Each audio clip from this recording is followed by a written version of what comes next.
I'm sure I speak on behalf of my esteemed panelists when I say we're very excited to talk about our topic today, which is intergenerational wealth management and how can advisors future-proof their business and their relevance to new generations. Quite a tongue twister, but we'll do our best today to provide not only the theory, but also some practical steps around what it means for you, your business, and ultimately your clients. Before we start, I'd like to introduce everyone. My name is Melissa Dyer. I'm a certified financial planner and managing director at Harbour Wealth, an independent financial services provider. I've also got Lloyd, who is head of Standard Bank Financial Consultancy. Next up, we've got Shalia Naidoo, a behavioural science manager at Standard Bank. And down that side, we've got Kagisho Mahura, Chief Executive Officer at Gradidge-Mahura Investments. Right, so this morning, everyone, our aim is really to discuss and reveal insights about how advisors of today should firstly approach segmenting and defining generations in respect of their financial investment preferences.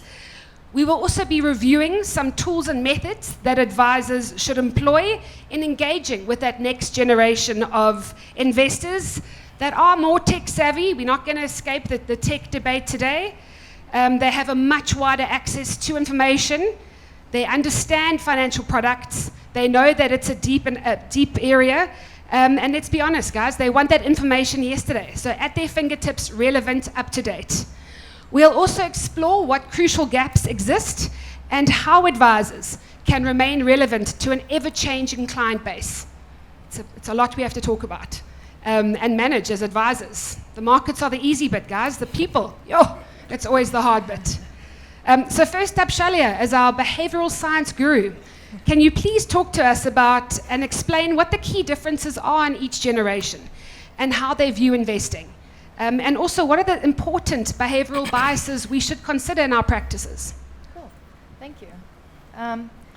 So I think in order to understand the key differences, we really need to look at each generation and really see how their experiences have, shaped their financial behaviour. So I'm going to split between older and younger generation. Don't want to offend anyone. I think we're all young at heart, but I'm going to just split it like that. So we have our older generation, which are your baby boomers and your Gen X. So your baby boomers are your post-World War II generation. They are known as the golden age of capitalism. So we see a lot of economic growth and prosperity here, a lot of optimism when we're thinking about our financial futures. So, the main goal here was to kind of accumulate wealth and enough wealth for retirement. Yeah, so I think there was a very clear mental representation of what financial planning looked like. People were doing generally the same thing and it was working, so there was no need to kind of, move out of that rigidity. So the general focus here was kind of unit trust and retirement planning. Then we have Gen X. So here we see a little bit more economic uncertainty and, a lot more competition in the job market, and I think that really defines them as a more cautious generation when it comes to looking at financial future. So I think here's where we start to see this concept of the safety net being created, this financial safety net. And the main focus areas here were, your kind of risk and legacy products. Then, if we start to look at the younger generation, so we're starting with millennials, this generation came of age during the internet boom. And so they had access to lots and lots and lots of information, and they used this information to make their own decisions. So they could make their own decisions, and they also had the technology that helped them act on these decisions really easily. This generation also experienced a lot of economic instability and a lot of economic volatility. We see the highest rates of unemployment ever. We see extreme competition in the job market. We see, this is actually also the generation that, it's the first generation in history, actually, that accumulated less assets, that accrue less assets than their parents. So, you see millennials entering the housing market later. You see them buying cars later. there's a lot less means in this generation than if we look at the parents' and grandparents' generation at the same age. So there's a combination of means, not having enough means, and so this relationship with the advisor fits a lot less seamlessly into this generation as the generations before. You have this combination of the means, and then also the fact that they have access to information, so they don't necessarily need to use advisors. Then we have the Gen Zs, very fascinating generation, the first generation to be completely immersed in technology. They speak the digital language. That's all they do. I think they're also the generation that is most influenced by their peers and the people around them. So there's a lot of social proofing involved. Social proofing is when, in times of uncertainty, we look to those around us, and that influences our decisions. Then we see, a lot of social media. They're following financial influencers. They're following people that they can relate to, that kind of look maybe like them, seem like them, speak like them, and this is super interesting because they're getting information from these people in a format that they understand. It's in bite-sized pieces that they can understand, and we see this concept of representativeness. If the regular person, closes their eyes and thinks about what the traditional financial advisor looks like, it's generally a middle-aged man with traditional values, and I think to the regular person. But now we see this concept of the financial advisor completely changing. It's completely in flux now with this younger generation because it's people that look like me, maybe similar ages, etc. I think also with Gen Z, particularly Gen Z, but the younger generations in general, there's this skepticism and cynicism towards institutions and traditional ideas. So I think Gen Z looks at advisors and they say, they question their intentions. Are you positioning this to me because it's the best thing for me and what's going to help me achieve my goals in the best way? Or are you trying to potentially increase commission or revenue? So there's that question constantly happening. And then you see, in terms of traditional ideas, I think there's choice overload at the moment. There are so many products on offer. I think you can invest in pretty much anything now. You can invest in solar. You can have fractional investments in a farm. There's a lot more options now than there ever were for people in older generations at the same age. So we see this choice inertia. We don't want to make the wrong decision. There's so many options here. And I think, advice from advisors needs to meet people halfway there. We need to look at traditional products, but we also need to really look at kind of new age alternative products as well. And I think that's what younger generations really want to see. I think differences between older and younger generations, there are the younger generation's key focus is financial stability. It's but even more so flexibility. Whereas the older generations, their goal was to, sink their roots into the ground and then grow from there. So I think the key differences: number one, access to information; number two, trust in institutions; and number three being technology. I mean, there's apps that can do absolutely everything. There's, apps that can help you invest, apps that can, help you. That can analyze your spending behavior and tell you how to spend better. There's apps that can, help you save and invest towards a goal. And, there's robo-advisors that can basically give you financial advice without ever interacting with a human. So it's crazy times, but I think also exciting to see how we can kind of mix into this new age. Thank you. Thanks, Shalia. I think sticking with your kind of 1 in 3 about digital and tech, Lloyd, I'm going to jump across to you. As you can hear from Shalia, we cannot escape this tech debate. Kind of tech to be or not to be. How do you view it from a Standard Bank kind of viewpoint? What does it mean from a client perspective? Is it an age thing? And perhaps would you mind sharing some lessons you learned from COVID? Yeah, so good morning, everyone. Tech to be or not to be, I guess maybe we have been able to answer that question over the past couple of years. I don't think we can escape it anymore. If you think about the fact that we talk about accessibility, so there's now 80%, I would say, of people who are on smartphones today in South Africa. And, you know, the projections are saying in 2027, we'll probably be above 90%. The truth is, because everybody is now living in this environment, and also the accessibility to broadband. So everywhere you go now, you get Wi-Fi connectivity. You know, it is getting cheaper, even though there's always debates around the cost of broadband. But there is that push or pull to say that's the environment that we're living in. There's been a conversation this morning around generations, which I think is very important, maybe for the audience that's sitting here today, because some of you have been in the industry for 15 years plus. And some of these conversations have been going on for a number of years, and you're asking yourself, is it really going to happen? You know, we've heard this before, etc. So I think it's important to really zoom into why maybe it's taken longer, and what is it that's going to tilt things over. So we've mentioned the accessibility piece, etc. But the truth of the matter is, the baby boomers have actually retired, and they are retiring. The last bit of them are actually retiring.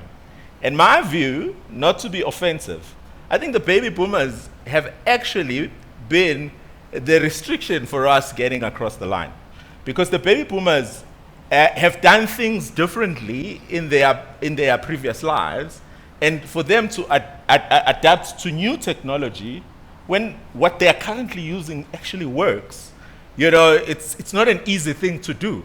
And let's also be fair to the baby boomers. The level of technology that they were exposed to earlier on was not as good as the technology that we have today. So I'm being kind now to the baby boomers.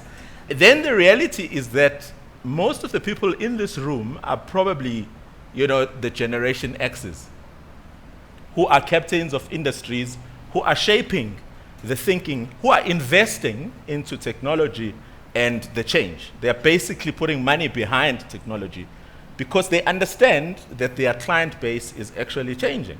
So you are the people that are going to facilitate this revolution.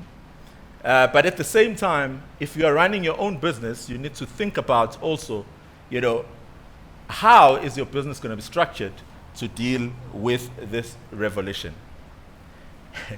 I love the generation subject because in my household, I live with these very strange people called Gen Zs. And the later version of Gen Zs, because they are the older ones, and then they are also the later version. The interesting thing about them, like you have mentioned, is that they are actually so intertwined with technology that there is no environment that is outside of technology and the environment that is in technology. You know, when growing up, in the household, you would ask your parents to say, you know what, I'd like to have this in the house, etc., and they will decide and they would do. A recent thing that has happened in my household is that I actually woke up the one day, and this generation was controlling lights using AI and voice technology in my own house without me giving authorization or anything like that. And for me, that kind of scared me, but at the same time made me realize that if their older siblings are already hitting the workplace today, and they are also beginning to invest, you know, we've got something coming. But maybe as I come to a bit of a close for this particular question is, what does it mean to you as an IFA? What does it mean to you as a wealth manager? Is that this generation is inheriting money now from their baby boomers' parents. So they're going to have some loot to invest, but they're going to be engaging slightly differently. This generation, in the next 20 years, they're going to be captains of industry. They're going to be running economies, and they are the ones who are going to have the most wealth. The question is, have you actually set up your business to be able to absorb them? And if you're still going to be in business in the next, let's say you are in your 40s or maybe going to your 50s, you're going to still be in business in the next 20 years, and maybe at that time you'll be considering to sell your business. Someone who's going to be buying your business is going to be looking at the longevity of that business, and they want to see that the clients that are sitting in that business are actually these type of clients, in order for that business to have value and to be able to sell at the right price. So it's important for us to start now thinking about how do we actually onboard these clients so that we can be able to make sure that we future-proof our businesses going forward. I fully agree, Lloyd. I must say at Harbour, we're on board with you. We even actually invested in another technology company that's building a simple kind of viewpoint or dashboard for our clients, bringing kind of everything that's important in their financial lives. So investments, offshore, tax, medical aid, life insurance, simply up to date, putting the power back in their hands. So we're with you 100% on the client, and you have to embrace tech. It's here to stay, guys, and it's here to make our businesses better. Another angle we need to consider as well is that tech is there to provide efficiencies across your businesses. A big worry and concern in our industry is that it costs a lot of money to look after clients. Let's be honest. There's a lot of money we spend on compliance, complexities, etc. We worry about, if we're spending that money here, what about everyone else we're not touching? What about everyone else that doesn't get access to quality financial advice? Tech allows that. And Lloyd, I want to stick with you on the tech aspect. We've spoken about access and people needing it. What about bringing it back home to investing? Is robo a threat? How do you see that playing out in the next 10 or so years?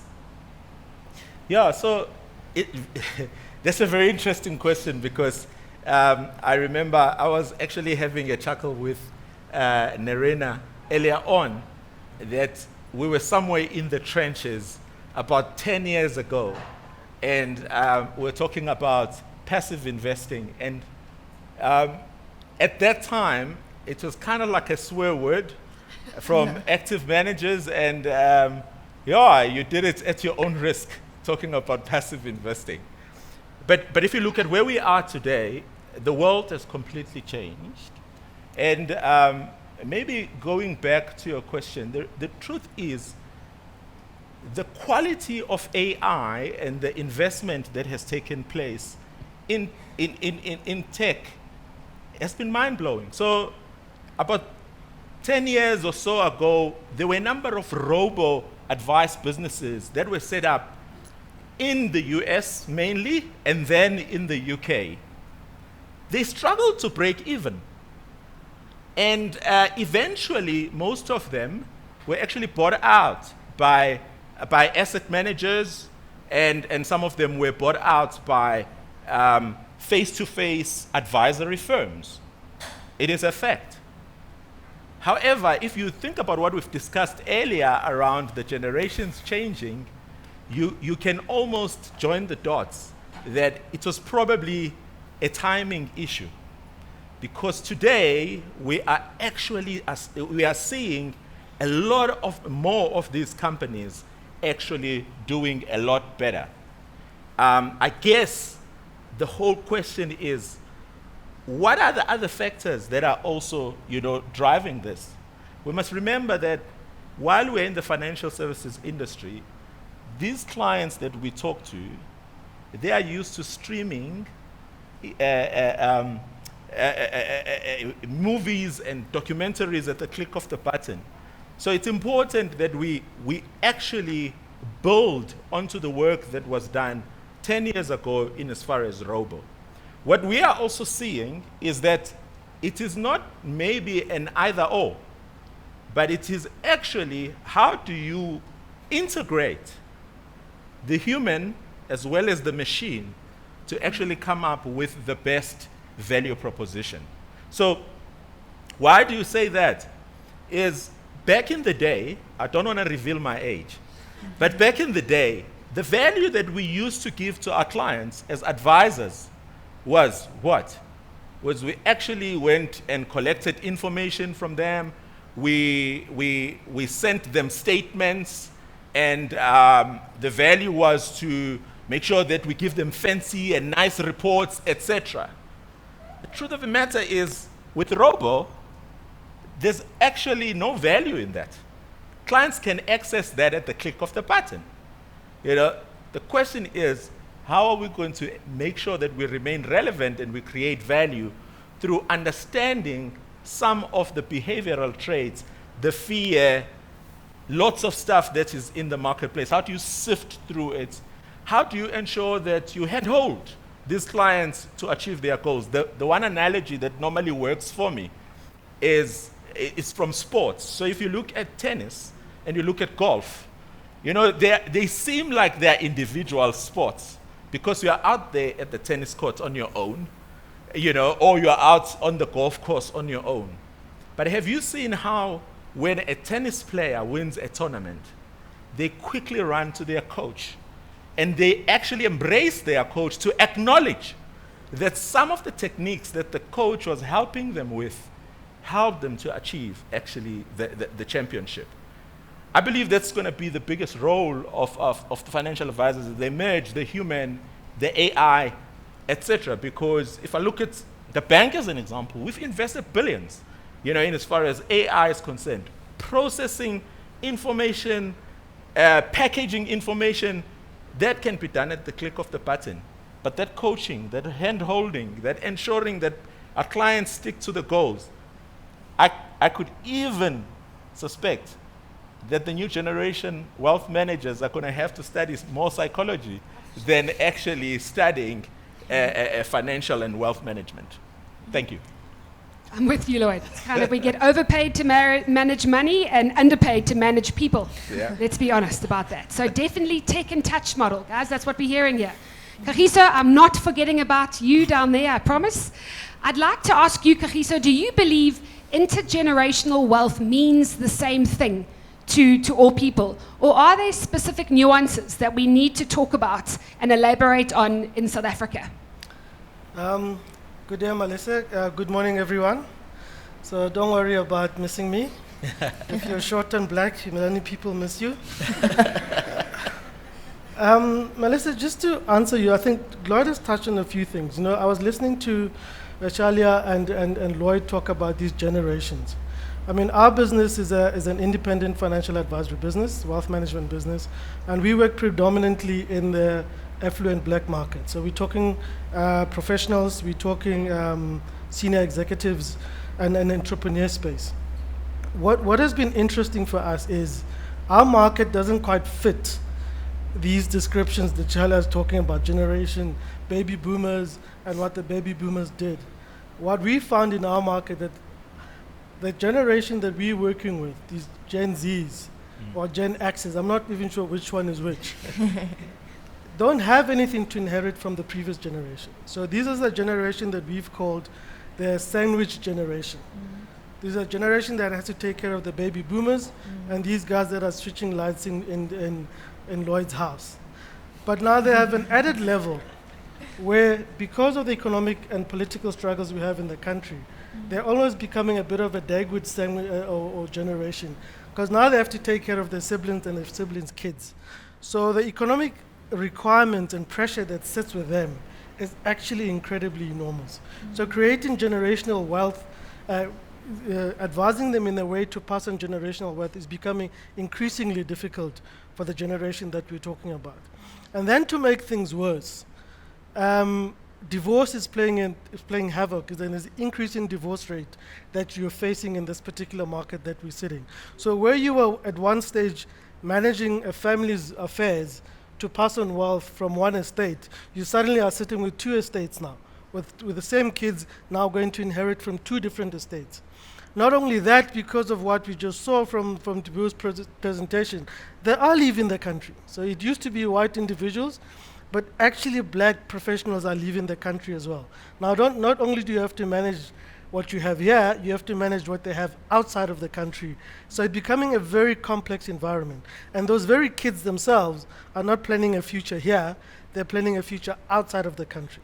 So a financial advisor today that's dealing with high net worth individuals, whether it's in the white kind of market, in the traditional black market, is facing a lot of very complex things to look at. So there's definitely nuances that we're finding in the market that we're working in here. The third problem we're facing is these are highly educated individuals, very sophisticated. They will know about crypto before you do. Okay, they will know about Section 12J investments before you do. So the advisor that sits in this market really has to be highly technically knowledgeable. They need to be on top of the things. They need to understand how tax works. So the technical knowledge required in this particular environment is actually quite alarming. But the beauty about it is, I mean, if we look at our book, our average age is probably between 48 and 50. This is the bedrock of the middle age of the country. And this market is seeing incredible wealth growth, but it's the first generation of wealth accumulators. So that you fund a lot of even that wealth, it's very difficult to pass it on to the next wealth because of to the next generation, because of what I said earlier. So what you then have to do is be pretty creative in how you create that wealth. So a lot of them think they'll be able to leave money for their kids, but they're just simply not generating enough to take care of the parents that don't have enough retirement money, to take care of kids that are sitting in private schools, and these ones in private middle schools, in curos, if you can put it like that, because there's simply not enough wealth going around in the extended family. So Lloyd talks about how advisors of the future need to study psychology. So we found that our greatest value actually sits in the EQ space. Yeah. It's spending the first half an hour just listening to the divorce woes, listening to the kids that don't listen to parents that are financially dependent on them, just listening for half an hour. By the time you get to discussing the actual portfolio itself, they actually know already because they've got the statement. What they come to you for is what the robo-advisor cannot do, is what the numbers cannot do, but it is really the management of the people at that level. So my take on this is that, it's nice, the theory is fantastic, so I'm not taking anything away from it, but you definitely need to be able to apply it in your own practice to see the things that are actually happening there. What is fantastic though is when it comes to tech, if I can touch just on the tech issue, for us what we're seeing as far as tech is concerned, we don't think it's a threat to the financial advisor in the near future. Where you definitely need it is in the efficiencies, okay? Because the reporting that the client needs today, you can't just take a policy statement like you did 30 years ago. You literally, if you look at a typical client portfolio on our side, you're going to have a client that's got offshore investments, they've got alternatives, so we did Section 12Js for them when it was open. They've got hedge funds in that portfolio, they've got normal unit trust in that portfolio, they've got endowment in that portfolio, and then they've got, because they're a business person, a buy and sell agreement that they've done. So on a manual level, to try and prepare that review for that client, it's impossible. So that's why you have to invest in technology. But you mustn't see the technology as a threat to your role, but rather as an enhancer of the service that you can offer to your client. So I don't think advisors should be too worried that robo-advisor will take their jobs, not in the next 20, because even these young ones, they use the technology to do the research, and then they look for a human being to bounce it off. You're right, Kagisho. They want the advice. No longer the days that they're looking for us to sell them a product, guys. They want the advice. That's what they need. I mean, touching on what you mentioned earlier about kids living all over in different jurisdictions, we've just come off the back of our 2-day investment committee meeting at Harbour, and I promise you, one full day is always about the markets and asset allocation and everything that we used to think was all important. The next full day is on all of these things. I promise you, we're continuously upskilling on what happens when you leave your wealth and your kids now living in Australia, in China, in the US. You can't just have a normal discretionary investment. 40% of that's gone to inheritance taxes. Guys, you think SARS is bad. Other tax authorities are a nightmare. So you work your whole life protecting this and growing this money, and then someone else takes it. So we're with you completely. If I can stick with you, Kagisho, what does the changing landscape in South Africa mean for future-proofing an independent financial advisory firm? Okay. Look, Melissa, the tech goes without saying. If you're not adopting tech in your practice, you are going to fall behind. But I think for this particular environment, if I can, because you can't escape race in the country, what you're finding is that in our business, that the two generations, at least that we're dealing with, because the baby boomers are dying off. I nearly said fortunately, but this is, but purely from a disruption of planning perspective, is practices that are not adopting younger advisors into their practice are definitely going to have a problem going forward. Because I struggle to talk to a 28-year-old guy because I don't understand what he's saying. Their concentration levels are like this much, okay? And then in 5 minutes, they're on their phone while you're still sitting in it. It is incredibly frustrating for me to sit with a 28, 25-year-old to try and explain. And in the meantime, they are beneficiaries of a trust, this multi-million rand trust that I'm managing for their parents, that suddenly is going to pass on to them. If I'm unable to communicate with them now, and I don't have a 28, 30-year-old in my business to be able to communicate with God, we're going to lose that money, okay? And if I don't present the information to that 28-year-old in a format that he can pick it up on his phone and be able to go through it, I'm in trouble. I'm going to lose that individual. In fact, the young planners in our business, the biggest fight I have with them is, why are you giving me a proposal and there's a couple of errors? Print this thing, sit in the canteen and read through it. They don't print anything. They don't print anything. But now I need to find technology that can help them read these things because they don't read either. So it's a very big, dilemma that we have. So simply from a future proofing perspective, you must adopt technology. You must get new advisors in your business. You must train them from a technical perspective, but you must allow them to deal with the younger generation. Otherwise, your business will be done in the next 10 years. Fully agree, Kagisho. Yeah. I must say, guys, at Harbour, what we've had to do, because think about it, we've all been in this industry, well, not we all, maybe we've all been in the industry for quite a while. You forget how tough it is to break in, guys. Barriers to entry in our space are massive. Think about how much it costs to set up your own sole prop, your own FSP. Just the time you take on remaining compliant, all the SIPC that needs to happen, secretarial, HR, it's tough. What we've had to do at Harbour, to your point as well, Kagisho, is start an intern program, which it's not easy, let's be honest. You're dealing with people's dramas and young ladies as well. Yeah. And young, I don't know how to say it, PC, others, them, a lot. Everyone. So everyone, let's be inclusive, everyone. And we're trying to kind of instill like a lawyer practice type approach. Because you don't want to give a guy 2 months training, he flogs a product. That's not what we're about anymore, guys. They need to grow with your business, be exposed to all these high-level conversations we have with our clients, the value we add, so that when you finally start integrating them into your client base, they're giving the same quality advice as we are. But it's tough. It's tough to keep them, tough to train them, because you are right. They leave. It's tough. You just got to hope you're doing it. The banks take them. I know. I hear you. So Lloyd, sticking with this next generation, these tough folks we find difficult to discuss and keep their concentration. How do you expect the next generation to be willing to do business with Standard Bank? Are they going to be able to? What they're looking for? What are you guys doing to make sure it happens? Yeah, thanks. I see I've not made friends here on this panel this morning because I seem to be recruiting all of their well-trained advisors. But I must say that, as an organization, we have been quite deliberate in investing in people.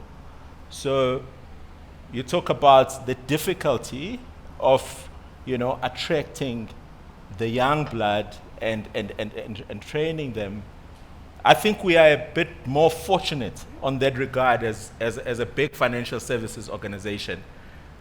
Just yesterday, I signed off, an intake of 20 interns that we're going to be taking through the next 2 years on our program. and they're not the first intake that we have done. We continue to do that. So it's quite important. We're looking for these Gen Zs, and this is where I agree with Kagisho, is that they are a different breed. So we need them to also not just for them to work for us, but to help us navigate through these things, because we also don't know it all. So it's amazing the insights that we get from them, and so people being the biggest investment, and second biggest investment is again what we've been talking about. Is you might have read about our organization in as far as what we are doing from a cloud computing perspective, the partnerships that we have set up with Amazon Web Services and Salesforce to ensure that when they hit our environment, they do not find this 160-year-old organization behaving like it's 160 years old, and it's like in the dark ages. So it's to create an environment, technologically, that is conducive for them as well as our clients. And interestingly enough, as well, if you think about the older generation, for me, one thing that I like about the older generation is that they have gone through all the changes. So earlier on I spoke about the younger generation in my household, but I've also observed the older generation, which is basically my parents, and how they engage with technology. And it's amazing to see they are slower in adopting, but the moment they adopt something and it really works for them, they run with it. So once they actually get to understand the streaming devices, you cannot take them away from the streaming devices. Once they understand that they don't need to drive 5 kilometers to the bank to actually make a transfer and make certain payments, they love that. So the interesting thing is that all of us are in different journeys to adoption, but then that is why our second biggest investment has to be in technology and making sure that all of these clients are actually accommodated. There's a study that I spent time going through. So it's done by Accenture, working with Harvard University, of what are the outcomes of companies that have spent an enormous amount of money investing in digital technology. The results are mind-blowing, because there were 8,300 clients that were looked at in 2019, and then 2 years ago, they looked at another 4,000 clients. And if you look at revenue numbers and the trajectory from a revenue perspective, some of the companies are 5xing the companies that are not investing adequately into technological transformation or digital transformation. So I guess as an organization that is 160 years old, we can use, one, our influence in as far as what we stand for, because also what we've seen is that, the clients that are coming through, they don't only look at what you can deliver from a financial outcomes perspective only, but they're interested to know, what do you stand for? Do you stand for a clean planet? Do you stand for, sustainability? Those things are becoming important. So as an organization, that we have focused on, as well as investing in technology, as well as people. Thank you. Thank you, Lloyd. Shalia, from your youthful perspective and with your background, how can we in this room, practical steps, what can we do as financial planners to accept and move? So I think, you guys raised some great points around, embedding technology and having young advisors, but I think you raised something quite nice around really relating to and understanding your clients of the younger generation. And so, maybe some practical ways to do this. Number one being, understanding your clients' information sources. Literally asking them in a meeting, how do you get your information? What do you like about this? What do you resonate with regards to this? And so that you can deliver the way that you give them financial planning in a way that they can relate to, which is really, really important.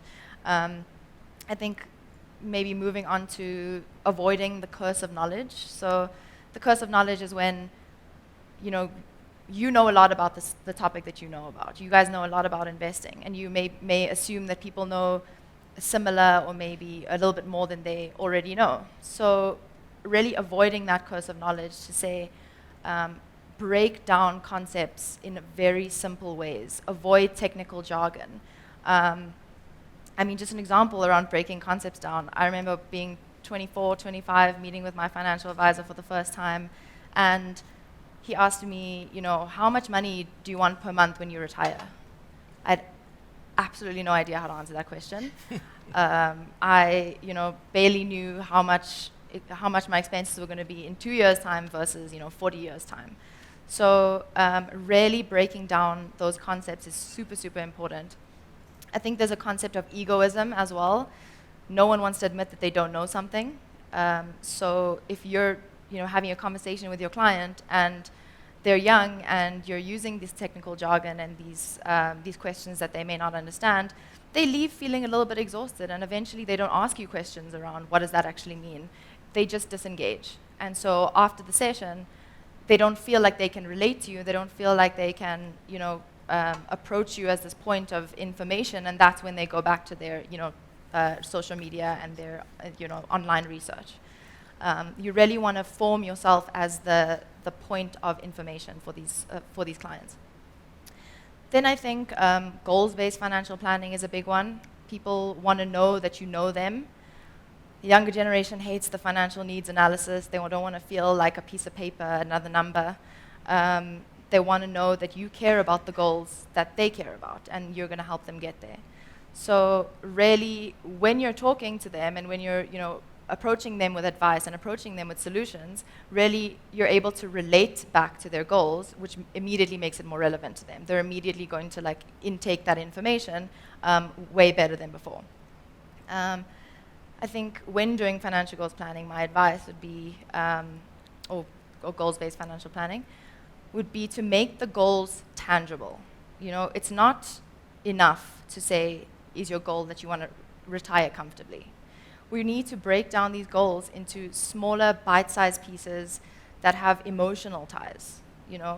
This is a generation that is, instant gratification nation. We're not thinking about retirement. We want to retire comfortably, but I know we also want to go to Europe, next month. I don't know. So I think asking questions like, what type of house do you see yourself living in when you're retired? What do you see yourself doing with your grandchildren? Have that imagery, that emotional connection in their minds, and that's when you can bridge that gap, that 40-year, gap. And then you have, I think, an interesting concept. I think my last concept would be the fresh start effect. So people are more likely to they're more likely to start new behaviors, new goals in this certain temporal time frame. So people are more likely to start going to gym in January. People are more likely to start a diet on a Monday. I think you've seen students, I'm sure maybe with your kids, when they're studying, they're like, I'm going to start studying at 8 a.m. today. And then it's 8:06, and they're like, well, I just can't study. I've passed the time, so let me just start at 9. So I think making use of the fresh start effect to say, maybe have meetings with your younger clients on a Monday. Give them material to read on a Monday, or, so that they can mentally in their minds say, okay, I'm taking charge of my financial future. I am starting this new behavior, because they're more likely to want to go along with it from that fresh start. Thank you, Shalia. So giving us really good practical steps on what we have to do. Kagisho, with your experience, very briefly in closing, can we do it as an industry? Can we change? We most certainly can, and we have, and we most certainly have to. We don't have much of a choice. I think, to me, the only challenge that we might have to relook is, over the last few years, a lot of particularly independent practices have kind of gone the specialist route. So they said, we kind of specialize in retirement and investments, some specialize in risk. I'm just finding that as we move into an environment where our clients just don't have enough time to go and have 6, 7 different meetings with 6, 7 different people, that we have to come a multidimensional practice. We gotta have one meeting. You might have to, we often bring 2 or 3 specialists into the same meeting, but you can't ask your client to go get estate planning from someone else. You will just do these investments. That environment is changing, and it's changing very quickly, and I think we need to adapt to it. But as I said earlier on, the one area we definitely need to adopt into is just the behavioral stuff. That is where 90% of our value is going to sit, but making sure that the technical side, which is really par for the course, there's no differentiator there, is the one environment we cannot neglect. And I think the FPI has now started a subject from a training perspective on the psychology of financial planning, because that's becoming the big value add as far as our practices are concerned. Yeah. I agree, Kagisho. Guys, you can see we could go on and on for hours here. The passion, the insights, I love it. 1nvest said, guys, are you going to be able to keep going for 45 minutes? Well, we're going to have it longer. So thank you for sharing the stage with me, everyone. Thank you for listening to us, guys. Hope we really gave you some practical steps about what you can think about for you, your practice, and your clients. Thank you, everyone.